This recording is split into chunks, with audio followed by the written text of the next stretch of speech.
Auto పర్మిట్లు open చేసినందుకు తెలంగాణలో auto సంక్షేమ సంఘం రాష్ట్ర ప్రభుత్వానికి కృతజ్ఞతలు తెలిపింది. ఈ సందర్భంగా బషీర్బాగ్ కూడల్లో ముఖ్యమంత్రి రేవంత్ రెడ్డి, రవాణా శాఖ మంత్రి పొన్నం ప్రభాకర్ గౌడ్ చిత్రపటాలకు సంఘం అధ్యక్షుడు సలీం, ఆటో డ్రైవర్లు పాలాభిషేకం చేశారు. 40,000 పర్మిట్లు ఓపెన్ చేయడం వల్ల 40,000 కుటుంబాలకు ఉపాధి దొరుకుతుందని సంఘం అధ్యక్షుడు సలీం తెలిపారు. అలాగే ఆటో ఛార్జీలు పెంచాలని మంత్రి పొన్నం ప్రభాకర్ ఇచ్చిన హామీ మేరకు సంక్షేమ బోర్డు ఏర్పాటు చేయాలని కోరారు.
తెలంగాణ ఆటో వెల్ఫేర్ అసోసియేషన్ అధ్యక్షుని ఈరోజు మా అందరు ఆటో డ్రైవర్ల తరఫున గవర్నమెంట్ రేవంత్ రెడ్డి సార్కి ఇంకా పొన్నం ప్రభాకర్ సార్కి పాలాభిషేకం చేసి వాళ్ళు మాకు ఇచ్చిన పర్మిట్లు వాళ్ళ కోసం మేము కృతజ్ఞతలు తెలుపుతున్నాము.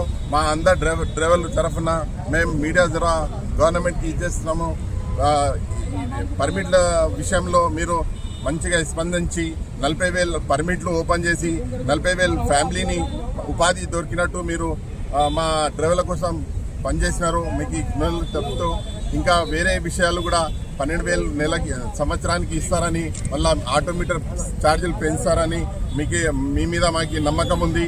ఇంకా పొన్నం ప్రభాకర్ సార్ అతి త్వరలోనే వెల్ఫేర్ బోర్డు కూడా ఇస్తారని హామీ ఇచ్చినారు. మేము పొన్నం ప్రభాకర్ సార్కి తెలుపుతూ వాళ్ళకి ధన్యవాదాలు చెప్తున్నాము.